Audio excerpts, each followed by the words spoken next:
पण भाजपात हे जायच्या ऐवजी मिंदेकडे का गेले हे मोठं कोड आहे. का भाजपात का नाही गेले? म्हणजे मला तर आता शंका वाटते की काल विमानामध्ये योगायोग असेल, आपल्या राज्याचे मुख्यमंत्री पण होते माझ्यासोबत. मग लगेच पत्रकारांचं सुरू झालं, चर्चा काय झाली? चर्चा म्हटलं उच्चस्तरीय चर्चा होती, ढगांच्या वरची. पण मला अशी शंका वाटते की हे जे म्हणतात ना ऑपरेशन काय टायगर, अरे टायगरवरती कोण ऑपरेशन करू शकत नाही. एक पंजा मारला ना तुमचं सगळे आतडी बाहेर येतील. हे ऑपरेशन टायगर नाहीये. मला शंका येते ऑपरेशन देवेंद्र आहे. कारण आज ना उद्या, कारण देवेंद्र, त्यांना असं वाटतंय की देवेंद्र फडणवीस कदाचित उद्या पंतप्रधान पदाच्या शर्यतीत उतरतील, म्हणून आत्ताच त्यांचे पंख काप.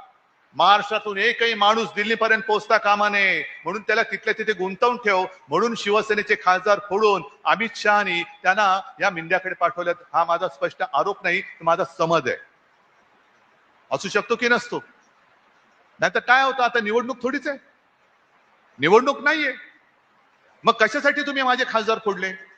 बरं फोडले ते फोडले, तुम्ही स्वतःकडे न घेता तुम्हाला जो पाठिंबा देऊ शकतो, तुमचा जो कोणी एक लाचार इकडे तुम्ही ठेवलेला आहे, बटीक गुलाम, त्याच्याकडे सरकवलेले आहेत. म्हणजे उद्या जर का वेळ आली की तुम्ही पंतप्रधान पदी कोणाला मत द्याल, तर हे सगळे गुलाम हे अमित शहाना मतदान करतील. ही पुढची व्यवस्था आहे, म्हणून शिवसेना फोडताय.